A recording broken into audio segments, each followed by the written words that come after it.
Aidez-moi, le feu! Hurle Alexandre, 52 ans, milliardaire franco-américain, en se jetant vers les flammes qui dévorent le garage de sa villa à la Côte d'Azur. Ses mains tremblent, serrant le col de sa chemise de soie trempée de sueur, tandis que la chaleur le repousse comme un mur invisible. Il tousse violemment, les yeux piquants de fumée âcre, et recule, en chancelant, les poumons en feu. Autour de lui, les invités en smokings et robes de gala fuient en panique, renversant verres de champagne et chaises dorées. Mais Alexandre, le visage rougi par l'effort, plonge à nouveau, criant le nom de son fils. « Louis! Mon Dieu! Louis !» Soudain, une silhouette surgit du chaos. Aïcha, 35 ans, nounou sénégalaise à la peau noire, luisante de transpiration, son uniforme simple déjà roussi aux manches.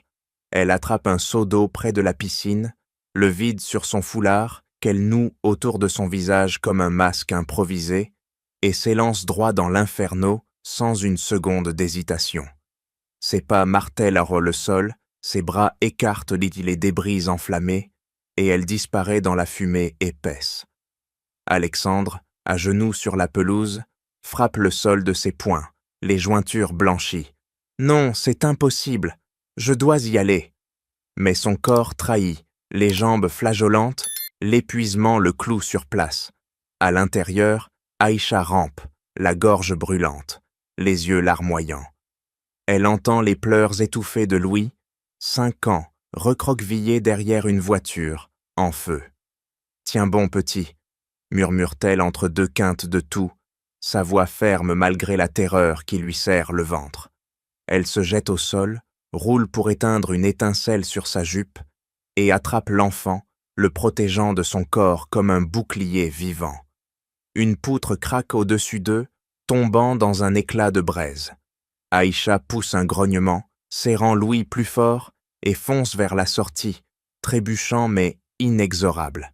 Dehors, Alexandre se relève péniblement, le cœur cognant comme un marteau, quand Aïcha émerge des flammes, Louis dans les bras, tous deux noircis de suie. Elle tombe à genoux, déposant l'enfant sur l'herbe fraîche, et vérifie son pouls d'une main experte.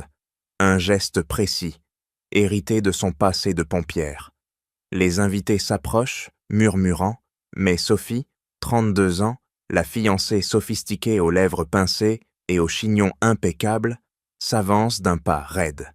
Elle croise les bras, ses ongles vernis tapotant son coude avec impatience. « C'est elle !» accuse-t-elle d'une voix tranchante comme une lame, pointant Aïcha du doigt. « Cette immigrée a dû allumer le feu pour jouer les héroïnes et s'attirer nos faveurs. Regardez-la avec son air innocent. » Alexandre, encore haletant, lève les yeux vers Sophie, les paupières lourdes d'épuisement. Il veut protester, mais les mots s'étranglent dans sa gorge. Il se contente de serrer Louis contre lui, sentant le petit corps trembler. Aïcha, toujours à genoux, redresse la tête, son regard sombre fixant Sophie sans ciller. Elle ne dit rien, mais ses doigts se crispent sur le sol, enfonçant les ongles dans la terre humide, une rage contenue faisant palpiter une veine sur son cou. Sophie ricane, un son sec et méprisant. « Dehors, vous n'avez plus rien à faire ici. Prenez vos affaires et partez avant que j'appelle la police. » Sophie se penche vers Alexandre, posant une main possessive sur son épaule. « Mon chéri, repose-toi. C'est fini maintenant. » Mais Alexandre, serrant Louis plus fort, sent une nausée monter, pas seulement à cause de la fumée, mais d'un malaise diffus, comme si les flammes avaient jamais révélé une fissure invisible dans sa vie parfaite. Aïcha se fige un instant, les poings serrés le long du corps, les ongles enfoncés dans ses paumes, jusqu'à sentir une piqûre vive. Elle relève la tête, ses yeux sombres, traversant Sophie comme une flèche, sans un mot pour défendre sa peau noircie par les flammes. Au lieu de cela, elle pivote lentement vers Alexandre, qui berce toujours Louis contre sa poitrine, le souffle encore saccadé par l'effort vain. « Le feu ne brûle pas seulement les murs », murmure-t-elle d'une voix rauque, imprégné de la fumée qui lui ronge la gorge. Il révèle les vérités que vous refusez de voir. Les mots tombent comme des braises, lourds et incandescents, sans accusation flagrante, mais avec une force qui fait reculer Sophie d'un pas involontaire. Sophie ricane à nouveau, un son aigu qui tranche l'air chargé de suie. « Des menaces voilées! Partez avant que je ne vous fasse escorter !» Elle agite la main, ses bagues scintillant sous les lumières des pompiers qui approchent au loin. Sirène hurlante. Aïcha ne bronche pas, son dos se raidit comme un rempart. Elle ramasse son sac d'une main ferme, les doigts tremblent et tremblants. Non de peur mais d'une rage contenue qui fait pulser ses tempes. Elle jette un regard fugace à Louis, qui tend une petite main vers elle, les yeux embués. « Aïcha, reste. » Le cœur d'Aïcha se serre, un étau invisible qui lui coupe le souffle, mais elle force un sourire ténu, effleurant du bout des doigts la joue de l'enfant avant de se détourner. Les invités murmurent, leur voix un bourdonnement bas comme un essaim, des regards curieux, des doigts pointés discrètement. Aïcha avance d'un pas mesuré, ignorant les éclats de verre brisés sous ses chaussures usées, son foulard encore noué autour du cou comme un trophée de guerre. Chaque foulée envoie une onde de douleur dans ses bras roussis, mais elle redresse les épaules, refusant de courber l'échine. Sophie s'avance, bloquant partiellement le chemin, et lâche d'une voix sifflante « Vous n'êtes rien ici, juste une ombre passagère, allez mendier ailleurs. » Aïcha s'arrête net, son regard planté dans celui de Sophie. Elle ne répond pas, mais ses lèvres se pincent, une veine saillant sur son front, et elle contourne la fiancée d'un mouvement fluide, comme si elle n'était qu'un obstacle insignifiant. Alexandre, toujours à terre, sent un pincement au ventre. Il veut intervenir, ouvrir la bouche pour retenir Aïcha, mais les mots s'évaporent dans un tout sautement rauque. Il serre l'ouest plus fort, sentant les larmes de l'enfant mouiller sa chemise, et un doute s'insinue, froid comme une lame. Pourquoi Sophie agit-elle ainsi, avec cette hâte presque fébrile? Aïcha, arrivée au portail de la villa, s'arrête une seconde, tournant la tête vers la Saucenne qu'elle laisse derrière. Les flammes qui s'apaisent, sous les jets d'eau, Alexandre prostré, Sophie triomphante. Elle ajuste son sac sur l'épaule, un geste habituel qui masque un tremblement intérieur, et franchit le seuil, disparaissant dans la nuit azuréenne. Seule sur la route côtière, Aïcha accélère le pas, le vent salé fouettant son visage, mélangeant larmes et suie entraînée noire. Elle serre les dents, refusant de laisser la douleur la submerger. Au lieu de cela, elle murmure pour elle-même « Je n'ai pas sauvé cet enfant pour plier maintenant. » Ses poings se desserrent enfin, libérant une tension accumulée, et elle avance, tête haute, vers l'inconnu, portant en elle une dignité intacte qui défie l'humiliation subie. Loin derrière, Sophie pose une main sur l'épaule d'Alexandre. « Oublie-la, mon amour, elle n'était qu'un risque. » Mais Alexandre, les yeux fixés sur le portail vide, sent un vide grandir en lui, un regret naissant qui le ronge déjà. Alexandre s'effondre sur un fauteuil du salon, les mains tremblantes posées sur ses genoux, tandis que les pompiers achèvent d'éteindre les dernières flammes dehors. Il ferme les yeux une seconde, mais les images reviennent en rafale, son corps repoussé par la chaleur, Aïcha disparaissant dans la fumée. Sophie s'assoit à ses côtés, ajustant son collier de perles d'un geste machinal, ses lèvres pincées en une ligne fine. « Repose-toi, Alexandre, les autorités s'occupent de tout, » dit-elle d'une voix suave, effleurant son bras d'une caresse possessive. Mais Alexandre secoue la tête, une sueur froide perlant sur son front. Il attrape son téléphone, les doigts glissants, et ouvre l'application de sécurité de la villa. L'écran s'allume, révélant les enregistrements des caméras du garage. Il avance la vidéo d'un pouce nerveux, stoppant sur une silhouette féminine, élégante, familière, avec un chignon serré et une démarche assurée, qui s'approche des véhicules juste avant l'embrasement. Alexandre plisse les yeux, le cœur cognant plus fort. Cette ombre évoque Sophie, mais il balaie l'idée d'un clignement rapide, attribuant cela à la fatigue qui lui brouille la vue. Ce n'est rien, marmonne-t-il pour lui-même, refermant l'appe d'un geste sec, les jointures blanchies sur l'appareil. Pourtant, un malaise s'installe, comme une épine plantée dans sa poitrine, qu'il ignore encore, préférant se raccrocher à ses préjugés sur Aïcha. Louis, blotti dans ses bras, se met à sangloter doucement, ses petites mains agrippant la chemise de son père. « Aïcha, où est Aïcha ?» gémit l'enfant, les larmes traçant des sillons sur ses joues de noircies. Alexandre sent un coup au ventre, il serre Louis plus fort, sentant le corps frêle trembler contre lui. Les souvenirs affluent, Aïcha émergeant des flammes, déposant l'enfant avec une précision presque professionnelle, tandis que lui, Alexandre, n'avait pu que reculer, vaincu par la fumée. Il passe une main dans les cheveux de Louis, un geste répétitif pour apaiser, mais ses propres doigts tremblent, trahissant une culpabilité naissante qui lui noue les entrailles. Sophie se lève d'un bond, ses talons claquant sur le marbre. « Arrête de penser à elle, c'était une intruse !» Sa voix monte d'un ton, une pointe d'agacement perçant son calme habituel. Alexandre la fixe, notant pour la première fois la crispation de ses mâchoires, le regard fuyant qu'elle détourne vers la fenêtre. Pourquoi cette urgence à l'éloigner?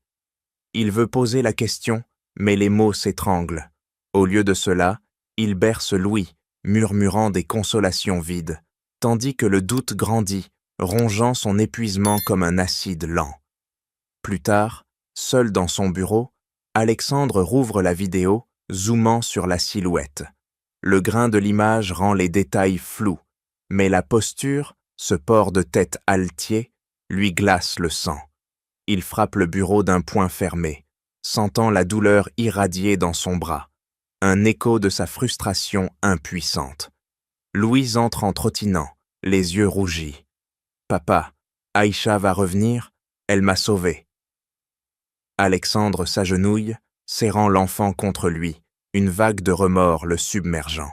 Il revoit Aïcha partir, tête haute, et son propre silence complice. La culpabilité le transperce, aigu comme une lame. Il ne peut plus ignorer cette fissure. Sophie frappe à la porte. « Tout va bien ?» demande-t-elle. Mais Alexandre ne répond pas, son esprit déjà tourné vers une quête naissante. Retrouver Aïcha, réparer l'irréparable. Le regret s'enracine, transformant sa fatigue en une détermination sourde, prête à éclater. « Je dois la retrouver !» gronde Alexandre en claquant la porte de son bureau, ses pas résonnant sur le marbre froid de la villa. Il attrape les clés de sa voiture d'une main ferme, ignorant la fatigue qui alourdit ses paupières, et sort dans la nuit, le moteur ronronnant comme un cœur affolé. Sophie le suit du regard depuis le salon, ses ongles tapotant le verre de vin qu'elle tient, une crispation fugitive traversant son visage avant qu'elle ne se recompose. Alexandre ne la voit pas, son esprit bouillonne, hanté par le doute qui le ronge depuis l'enregistrement, cette silhouette trop familière et le silence d'Aïcha qui pèse comme un reproche.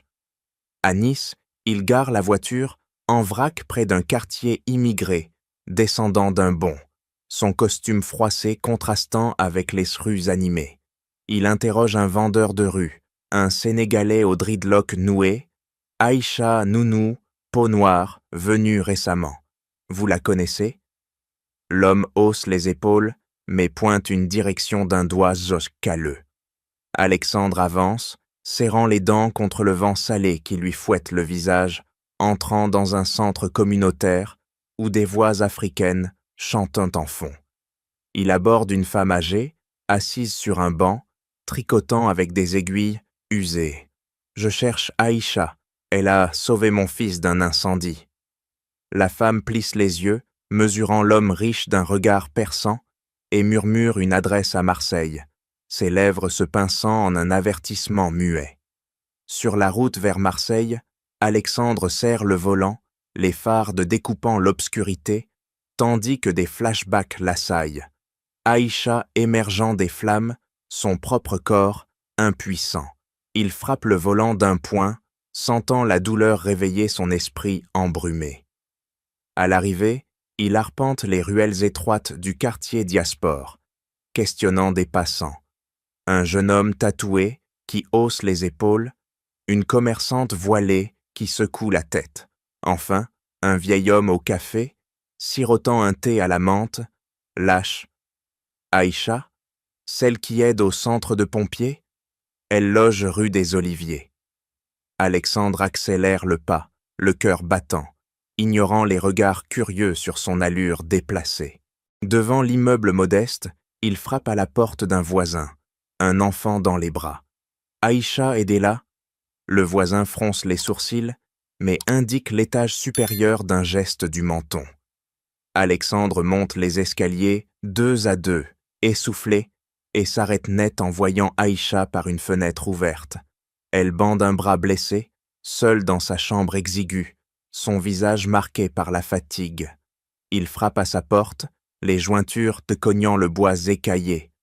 Aïcha ouvre, ses yeux s'écarquillant une fraction de seconde avant de se durcir.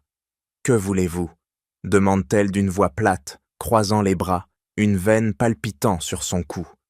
Alexandre avale sa salive, les mots jaillissant. « Je me suis trompé. Votre courage. Je l'ai vu trop tard. Sophie a agi trop vite. » Il hésite, puis ajoute, les yeux baissés. « Et cette vidéo ? Une ombre qui ressemble à Sophie. Je commence à douter. » Aïcha ne bouge pas, mais ses doigts se crispent sur le chambranle, une tension visible dans ses épaules. Elle ne répond pas immédiatement, laissant le silence s'étirer comme une lame tendue. Alexandre insiste, la voix rauque. « Aidez-moi à comprendre. Pourquoi Sophie vous a-t-elle chassé si vite ?» Dans l'ombre de la pièce, Aïcha sent un frisson. Elle sait des choses sur les feux passés, mais retient ses mots, observant l'homme brisé devant elle. Le doute d'Alexandre grandit, une étincelle qui allume une quête plus profonde, liant leur destin dans une alliance fragile. « Tiens-toi droit, petit », commande Aïcha d'une voix ferme, ajustant le casque trop grand sur la tête d'un garçonnet sénégalais de 8 ans, ses mains bandées effleurant les sangles avec précision. Dans le centre de pompiers volontaires de Marseille, elle se penche, serrant les lacets de ses bottes usées, tandis que le groupe d'enfants Diaspore la suit du regard, captivé. Elle attrape un extincteur, le soulevant d'un geste fluide malgré la brûlure qui pulse dans son bras, et démontre « Appuie ici, fort et vite ». Le jet de mousse jaillit, éteignant une flamme simulée sur un mannequin. Les enfants applaudissent, leur rire tranchant l'air chargé d'odeurs de métal et de sueur. Aïcha essuie son front d'un revers de manche, une goutte de transpiration traçant un sillon sur sa peau noire. Elle ne fléchit pas, son dos droit comme une sentinelle, masquant la fatigue qui lui alourdit les paupières. « Le feu ne pardonne pas, » dit-elle, sa voix grave résonnant dans la salle exiguë. « Mais vous pouvez le dompter, comme je l'ai fait autrefois. » Elle pose l'extincteur, ses doigts d'os tremblant une seconde sur le métal froid, un écho de souvenirs qui lui serre la poitrine. Des flammes de passé, un enfant perdu. Un petit garçon s'avance, tirant sur sa jupe. « Tu as peur parfois, Aïcha. » Elle s'agenouille, ses yeux sombres plantés dans les siens. La peur est un outil, elle te garde en vie. Mais le courage, il te fait avancer. Elle serre sa petite main, une pression ferme qui transmet une force invisible, et l'enfant sourit, les yeux brillants. Plus tard, dans son appartement minuscule, rue des Oliviers, Aïcha s'assoit sur un matelas usé, dénouant son foulard d'une main méthodique. Elle ouvre un tiroir, en tire une photo jaunie, Karim, son fils disparu, sourire éclatant sous un soleil africain. Ses doigts effleurent le papier, une veine saillant sur son front. Elle ferme les yeux, inspirant profondément, chassant la douleur qui monte comme une marée. « Pas maintenant », murmure-t-elle, rangeant la photo d'un geste sec, et se lève pour préparer un thé, versant l'eau bouillante avec une précision chirurgicale, ignorant le tremblement de ses mains. Dehors, Alexandre observe depuis l'ombre d'une ruelle, le cœur cognant. Il l'a vu entrer au centre plus tôt, par hasard lors de sa quête, et maintenant, il suit discrètement. Il voit Aïcha sortir sur le balcon étroit, s'appuyant à la rambarde rouillée, fixant la mer au loin. Elle porte une main à son cou, massant une cicatrice ancienne, vestige d'un incendie passé. Son regard se perd, mais elle redresse les épaules, un rituel de résilience. Alexandre sent une admiration brute lui tordre les entrailles. Cette femme, chassée comme une paria, continue à donner, à former les vulnérables. Il avance un pas, puis recule, les poings serrés. Il doit l'approcher, mais pas encore, pas sans preuve contre Sophie. Aïcha rentre, allumant une lampe faible.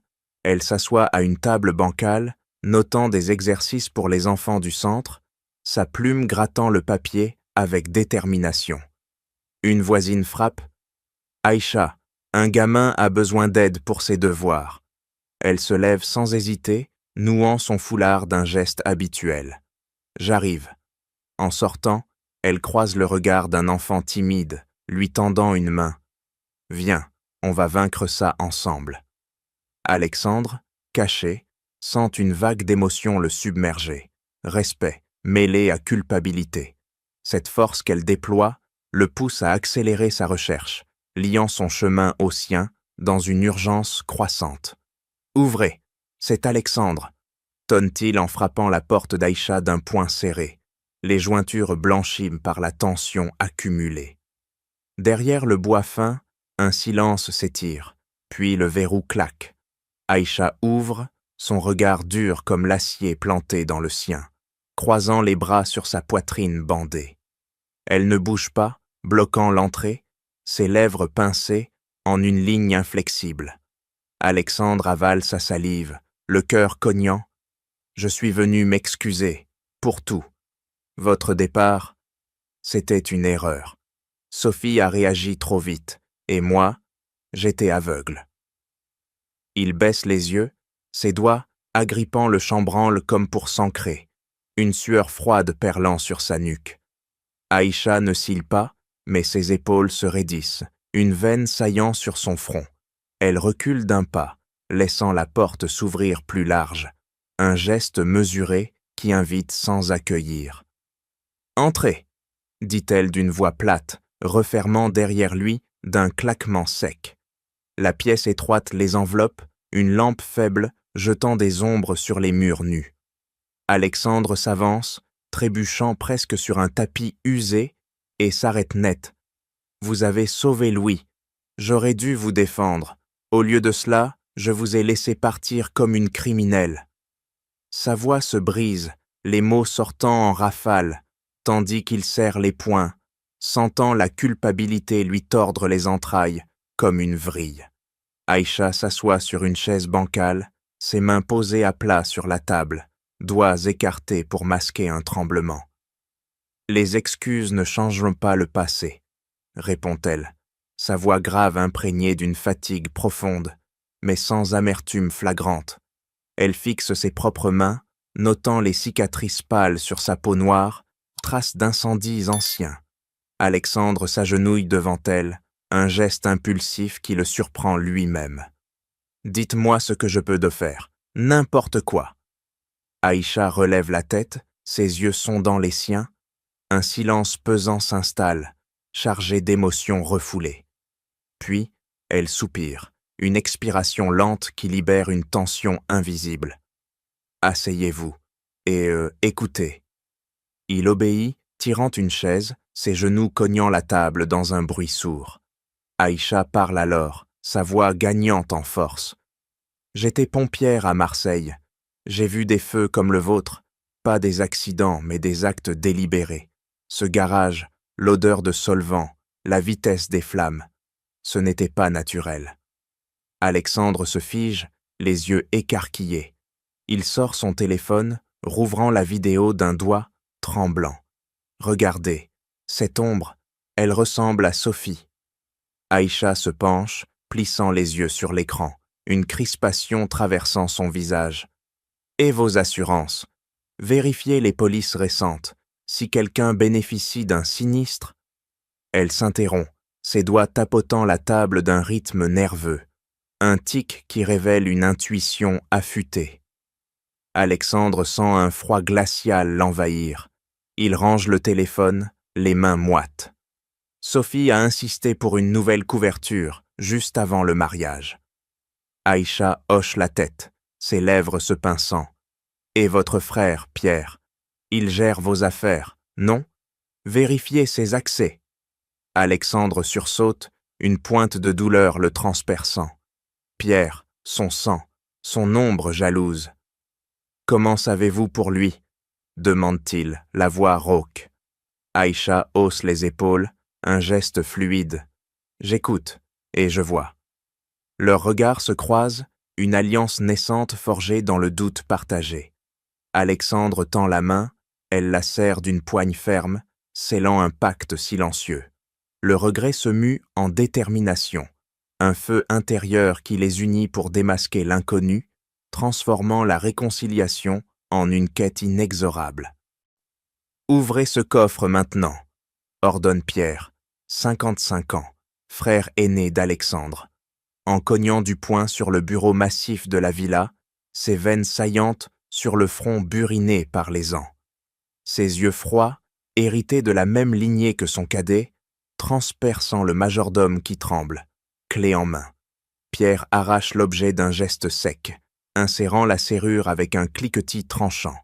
Le coffre s'ouvre, révélant des dossiers jaunis et un disque dur caché. Il en extrait une clé USB, la glissant dans sa poche intérieure, ses lèvres se tordant en un rictus satisfait. Un tic familial qu'Alexandre connaît trop bien, signe de calculs obscurs. Sophie entre en trombe, ses talons claquant comme des coups de feu. Pierre, il fouine partout. Alexandre suspecte quelque chose sur les assurances. Elle croise les bras, ses ongles enfoncés dans ses avant-bras, une tension palpable faisant vibrer sa voix. Pierre se retourne d'un bloc, son corps massif bloquant la lumière. « Calme-toi, cousine, j'ai effacé les traces, mais cette nounou, elle en sait trop. » Il serre les dents, un grognement sourd montant de sa gorge.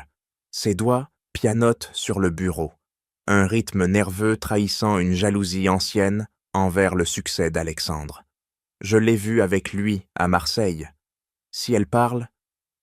Dehors, Aïcha avance dans l'ombre d'une ruelle parisienne, son foulard serré contre le vent froid, quand une main l'agrippe par l'épaule. Elle pivote, poing levé, pour faire face à Pierre, qui la plaque contre un mur de briques, son souffle chaud sur son visage. « Écoute bien, immigré !» siffle-t-il, ses doigts s'enfonçant dans son bras bandé, ravivant la douleur des brûlures.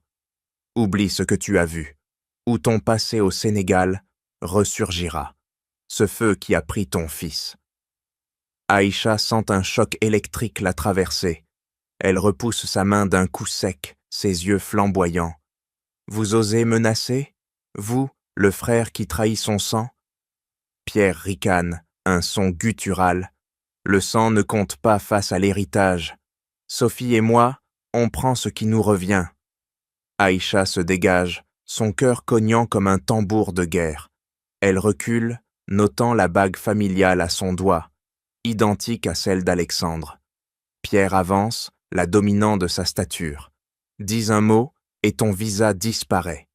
Il frappe le mur près de sa tête, un éclat de pierre volant. Aïcha ne fléchit pas, ses poings serrés, une rage froide montant en elle. « Vous avez allumé ce feu pour l'assurance », accuse-t-elle, sa voix basse mais acérée. Pierre se fige, puis éclate d'un rire forcé. « Prouve-le, mais reste loin, ou le prochain incendie te consumera. » Elle s'échappe, courant dans la nuit, le souffle court. Pierre la suit du regard, composant un numéro. Sophie, elle sait, on accélère.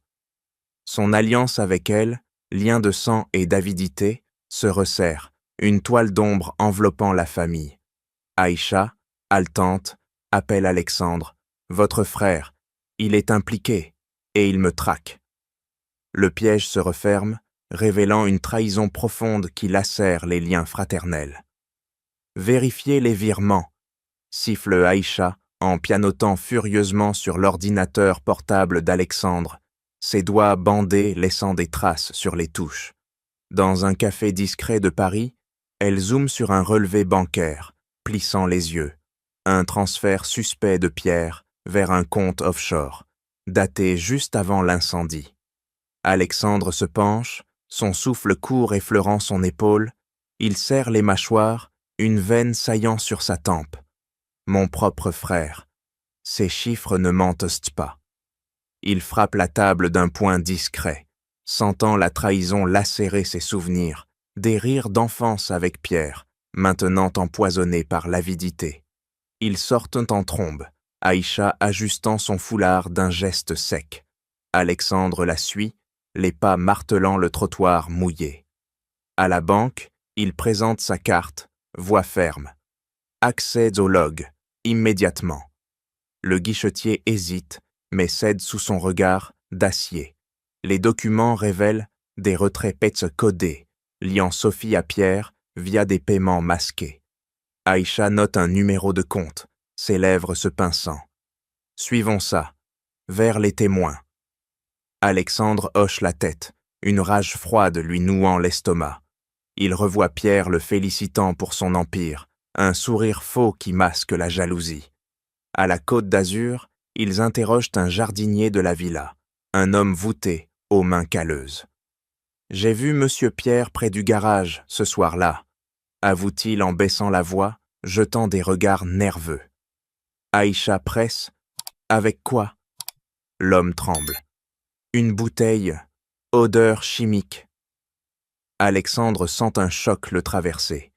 Il serre le bras d'Aïcha, une pression instinctive, tandis que des flashs assaillent poids son esprit.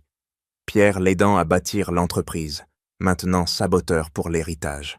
« On le suit », murmure-t-il, la voix rauque. À Paris, il file Sophie dans une rue bondée. Elle entre dans un hôtel discret, Pierre l'attendant à l'entrée. Un baiser furtif échangé. Aïcha tire Alexandre dans l'ombre d'une porte cochère. « Regardez !» Sophie glisse une enveloppe à Pierre, qui la fourre dans sa veste d'un geste vif. Alexandre avance un pas, mais Aïcha le retient d'une main ferme sur le poignet. « Pas encore. Preuves solides d'abord. » Il s'éclipse, cœur battant. Alexandre fouille ses mails anciens, déterrant un message de Pierre sur les assurances, codé avec des allusions à Sophie. « Il complote donc depuis des mois », gronde-t-il, poing cognant son genou. Aïcha analyse un plan de la villa. « Le solvant provenait d'ici », pointe-t-elle, reliant les dots avec une précision chirurgicale. Alexandre sent l'adrénaline monter, mêlée à une douleur fraternelle. Il revoit Pierre le protégeant enfant, une illusion brisée. « Allons plus loin », dit-il, voix déterminée. Ils accélèrent, traquant des appels téléphoniques via un contact discret. Les logs confirment des échanges nocturnes entre Pierre et Sophie, juste avant le feu. La tension grimpe, une poursuite invisible les liant dans une spirale de révélation, chaque indice aiguisant leur alliance contre la trahison intime. « Ouvrez ça !» ordonne Alexandre, en forçant la serrure d'un vieux coffre dans le bureau de Pierre, ses doigts de tremblant sur le métal froid, tandis qu'Aïcha monte la garde, oreille collée à la porte. L'enveloppe volée plus tôt s'ouvre d'un geste sec, déversant des documents jaunis, contrat d'assurance gonflé, signature falsifiée de Sophie et un plan détaillé du garage avec des annotations au stylo rouge. Solvant ici, allumage à 20 heures. Alexandre sent un choc le traverser comme un courant électrique. Il serre les dents, une nausée montant de son estomac. Il visait Louis pour l'héritage, mon frère et ma fiancée, unis pour me ruiner. Aïcha attrape une feuille, ses yeux s'écarquillant, une veine palpitant sur son cou. regardez plus bas. Les pages suivantes révèlent un rapport ancien du Sénégal, un incendie délibéré sur des terres familiales, ordonné par la famille de Sophie pour exproprier des villageois. Pierre, noté comme exécutant, a versé des pots de vin pour couvrir l'affaire. Alexandre blêmit, les mains crispées sur le papier. Pierre, il a allumé ce feu là-bas, pour de la terre. Aïcha se fige, son souffle se coupant net. Elle arrache le document, lisant à voix haute. Victime, plusieurs familles, dont une femme et son fils, Karim, âgé de 3 ans, périt dans les flammes. Ses doigts se referment comme des serres, froissant le bord. Un cri étouffé monte de sa gorge, ses yeux s'embuant d'une rage liquide. « Karim, mon fils », murmure-t-elle, la voix brisée en éclats, tombant à genoux sur le tapis usé. Alexandre s'agenouille à ses côtés, une main hésitante sur son épaule. « Aïcha, c'était vous. Pierre a tué votre enfant ?»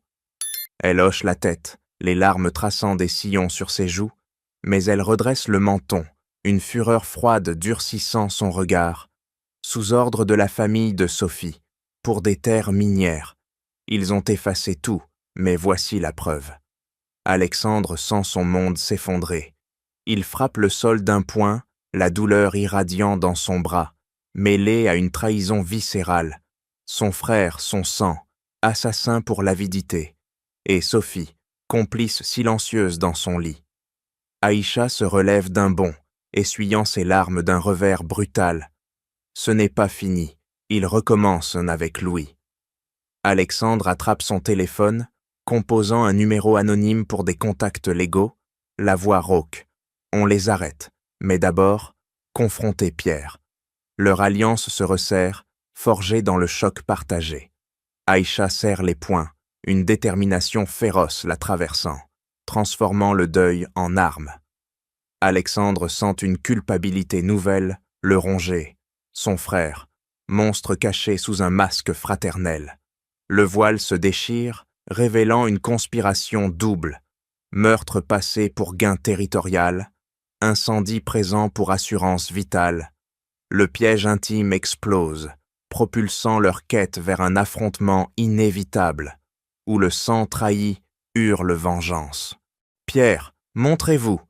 crie Aïcha en poussant la porte grinçante de la villa ancienne, ses pas résonnant sur le parquet craquelé, foulard serré autour du cou comme une armure.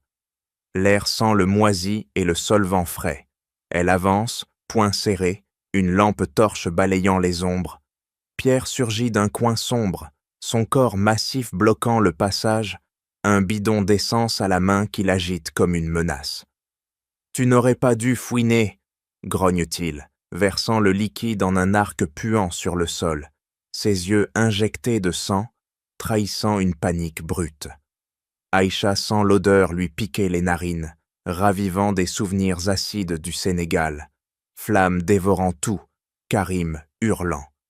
Elle recule d'un pas vif, mais Pierre allume une allumette d'un geste sec, la flamme dansant sur ses doigts tremblants. « Tu vas brûler comme ton gosse !» lance-t-il, jetant le feu sur le solvant. Les flammes jalissent en un mur vorace, léchant les murs. Aïcha plonge au sol, roulant pour éviter les langues ardentes, sa peau chauffant déjà. Elle attrape un tapis lourd, le jetant sur les flammes pour étouffer une partie, ses mains bandées, noircissant sous la chaleur. Pierre charge, la plaquant contre un pilier, son avant-bras pressant sa gorge. Sophie m'a prévenu, tu sais trop. Aïcha suffoque, des taches noires dansant devant ses yeux, mais elle frappe son genou d'un coup de pied précis, le faisant vaciller. Libérée, elle rampe vers la cuisine, attrapant un extincteur mural d'un geste expert, réflexe de pompière gravé en elle. Elle pulvérise la mousse, repoussant les flammes qui menacent de l'encercler, le jet blanc contrastant avec le rouge infernal. Pierre récupère, saisissant une chaise pour la fracasser sur elle. Aïcha esquive, le bois éclatant contre le mur, des échardes volant. « Tu as tué mon fils, pour de l'argent !» accuse-t-elle voix Dieu rauque, poing cognant son torse. Pierre ricane, un son guttural. Et je recommencerai pour l'héritage. Alexandre ne mérite rien. Il renverse une étagère, bloquant sa fuite, et allume une autre allumette, la jetant vers elle. Aïcha sent la panique monter, mais elle canalise, attrapant un seau d'eau près de l'évier pour asperger Pierre, éteignant la flamme naissante sur sa chemise. Il hurle, chargeant comme un taureau. Elle le contourne d'un pivot fluide, utilisant son élan contre lui pour le projeter contre le mur. Le choc résonne, mais il se relève, essoufflé, les yeux fous. « Tu ne sortiras pas vivante !» Aïcha court vers la sortie, les flammes rugissant derrière, son cœur battant la chamade. Elle compose le numéro d'Alexandre d'une main tremblante. Pierre, ici, feu. Avant de s'échapper par une fenêtre brisée, verre entaillant sa paume, une détermination farouche la propulsant dehors.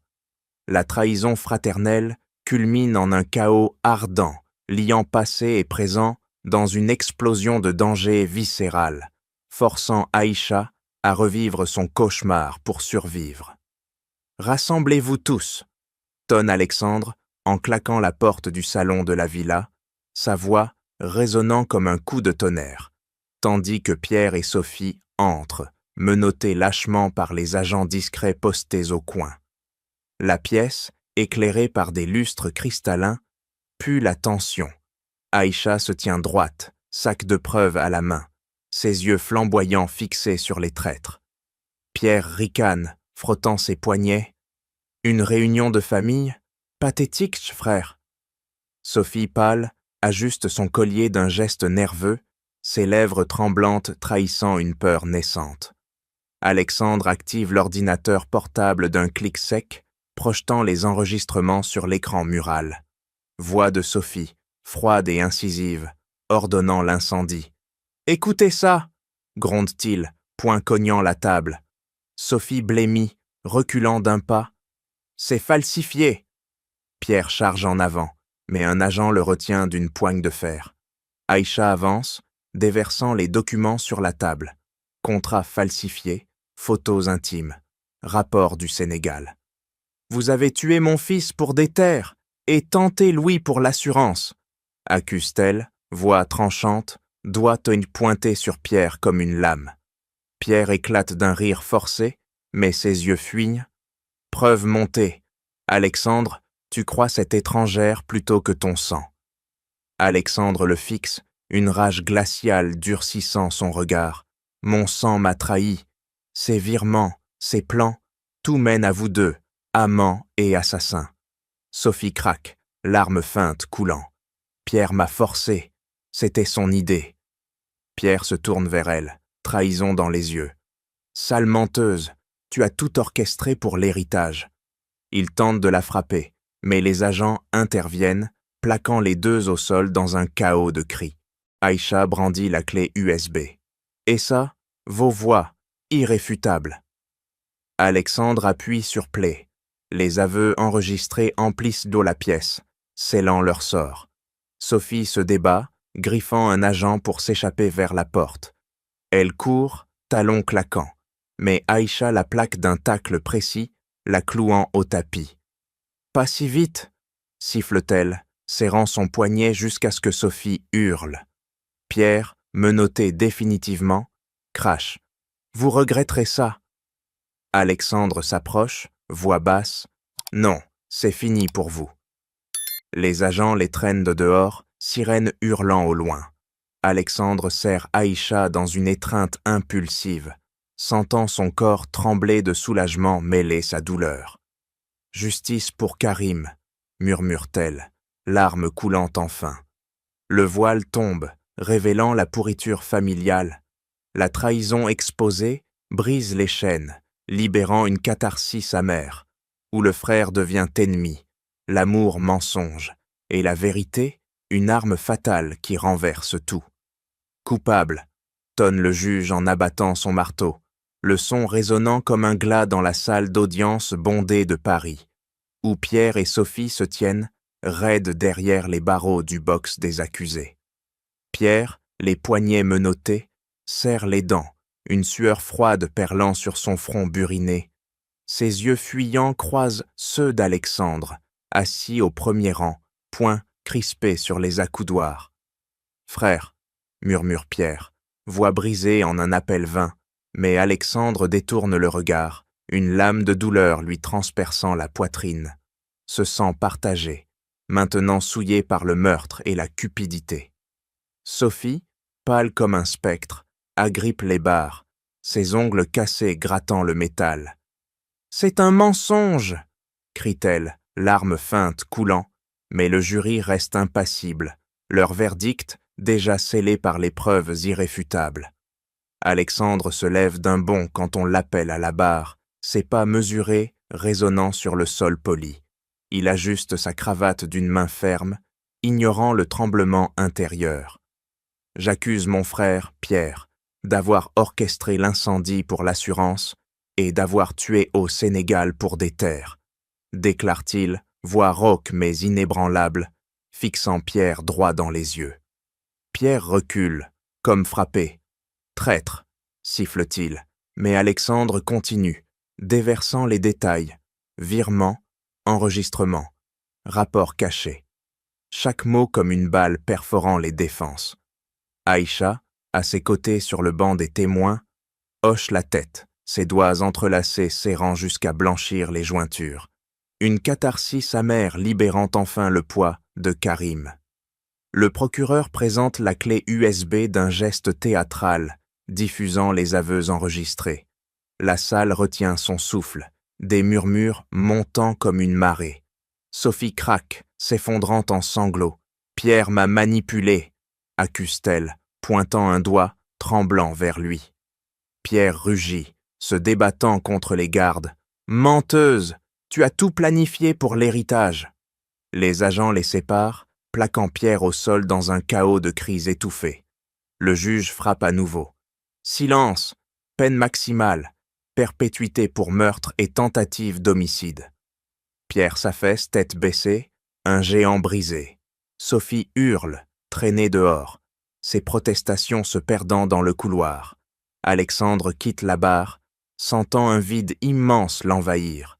Justice rendue, mais à quel prix? Il serre Aïcha dans une étreinte brève, sentant son corps tendu se relâcher légèrement.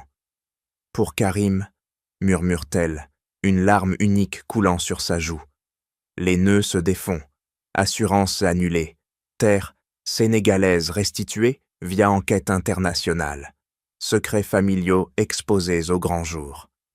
Alexandre signe les derniers biopapiers d'un tréteau ferme, refermant le dossier avec un claquement sec. La trahison purgée, laissant place à une cicatrice profonde, mais la vérité triomphante forge un nouveau départ, où le passé ne hante plus, seulement guide. « Signez ici », commande Alexandre, en poussant un stylo vers le notaire, sa main ferme sur le document fondateur, tandis que la salle de conférence bourdonne de murmures approbateurs. Il appuie d'un trait sec, créant le fonds Karim, 1 million d'euros pour soutenir les migrants sénégalais en France, ses yeux fixés sur le papier comme pour graver la rédemption. Aïcha, assise à ses côtés, croise les bras, une cicatrice fraîche sur sa paume, rappelant l'évasion ardente. Elle hoche la tête, ses lèvres se pinçant en un assentiment muet, sentant une chaleur naître dans sa poitrine. Pas de feu destructeur, mais d'espoir naissant. Alexandre se lève d'un bond, serrant les poings. Ce fonds réparera les terres de volées au Sénégal. Écoles, logements, justice pour les familles brisées. Les avocats applaudissent mais ils balaient l'air d'un geste tranchant. Pas d'applaudissements. C'est un devoir, pas une gloire. Dehors, dans les bureaux de son empire, Alexandre arrache un organigramme du mur, le froissant d'une main rageuse avant de le jeter. Changements immédiats, aboie-t-il à ses directeurs alignés, voix comme un fouet. Politiques anti-discrimination, audits obligatoires, formation pour tous. Plus de biais contre les migrants. Un cadre proteste bredouillant, mais les coups, Alexandre le foudroie du regard, avançant d'un pas menaçant. Les coups, moins que la trahison de mon frère. Il signe les décrets d'un trait furieux, révisant les contrats pour inclure des quotas d'embauche diversifiés, sentant une libération intérieure, la culpabilité familiale se muant en action concrète. Chaque paragraphe, un clou enfoncé dans le passé pourri. Aïcha entre, portant un dossier sous le bras. Elle le pose sur la table d'un geste précis. « Invitez-moi à gérer. » Alexandre pivote, surpris, mais un sourire rare étire ses lèvres. « Vous, à la tête du fond ?» Elle redresse les épaules, voix ferme. « Oui, pour Karim, pour Louis. Je connais la douleur des exclus. » Il tend la main, elle la serre d'une poigne solide. Scellant l'alliance, Alexandre sent une vague d'humilité le submerger, son empire n'étant plus un trône solitaire, mais un outil de réparation. « Ensemble », murmure-t-il, relâchant la tension dans ses épaules pour la première fois depuis l'incendie. Des mois plus tard, au Sénégal, Alexandre atterrit sur une piste d'atterrissage poussiéreuse. Aïcha à ses côtés, distribuant des documents de réparation aux villageois qui faisaient des la queue. Il s'agenouilla devant une vieille femme, mère d'une victime, tremblante en lui tendant les papiers. « Je vous prie de me pardonner pour ce que ma famille a fait. » Elle toucha son front en guise de bénédiction, les larmes ruisselant sur son visage. Aïcha traduisit, sa voix grave imprégnée d'émotions contenues. De retour en France, Alexandre relança son entreprise, éliminant les complices silencieux d'un ordre stérile et mettant en place des programmes de mentorat pour les migrants. Aïcha dirigea, animant des ateliers, ses mains bandées, guidant les enfants vers l'avenir. L'espoir germa, un feu constructif qui dissipa les cendres, transformant la douleur en un héritage durable, où chaque acte de rédemption illuminait un nouveau chemin pour les personnes brisées. « Regardez l'horizon, Louis », murmure Alexandre en serrant la main de l'enfant, ses pas foulant le sable fin de la côte d'Azur, tandis que les vagues clapotent doucement contre leurs pieds nus. Le soleil couchant teinte la mer d'or, un éclat qui efface les ombres du passé. Aïcha marche à leur côté, son foulard flottant au vent salé, une paix intérieure durcissant son regard sombre. Louis, riant, court vers elle, attrapant sa main bandée. « Aïcha, joue avec moi. » Elle s'agenouille, creusant un château de sable d'un geste précis, ses doigts tremblant encore légèrement. Écho des flammes, mais maintenant canalisé en création. Alexandre s'assoit près d'eux, sentant une chaleur nouvelle l'envahir. Il tire une photo jaunie de sa poche, la tendant à Aïcha. « Karim, notre fils. » Elle se fige, les yeux s'embuant. Ses lèvres se pincent, une veine saillant sur son front. Mais elle hoche la tête, voix rauque. « Oui, cette nuit au Sénégal, avant tout ça. Je l'ai caché pour te protéger, mais le feu a tout révélé. » Alexandre serre les dents, une larme unique coulant sur sa joue burinée. « J'aurais dû savoir, pardon pour les années perdues. » Aïcha pose une main sur la sienne, une pression ferme scellant le pardon. Louis les observe, tendant les bras. « Famille ?» Alexandre l'attire contre eux, formant un cercle serré, une unité forgée dans les cendres. Le vent porte leur rire, effaçant les cicatrices.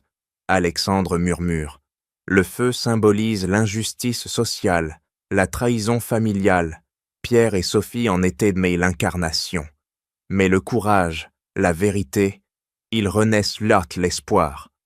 Aïcha ajoute, voix grave, « Les préjugés nous ont divisés, la perte nous a brisés, mais ensemble, on reconstruit. » Louis, innocent, appelle. « Maman Aïcha ?» Elle sursaute, puis sourit, larmes coulant librement. « Oui, petit, maman. » Alexandre sent son cœur se gonfler, une joie pure le traversant. Plus d'empire solitaire, mais un foyer vrai, où les ombres du passé s'estompent. Des mois plus tard, au fond Karim, Aïcha dirige une cérémonie, distribuant des bourses à des migrants, ses mains guidant les leurs avec assurance. Alexandre observe, fier, signant un chèque supplémentaire d'un trait décisif. Les définitions s'effacent. Famille non par sang seul, mais par sacrifice partagé. Louis court vers ce E, criant « Regardez ce que j'ai dessiné, une maison sans feu !» Ils rient, enlacés, l'avenir s'ouvrant comme l'aube.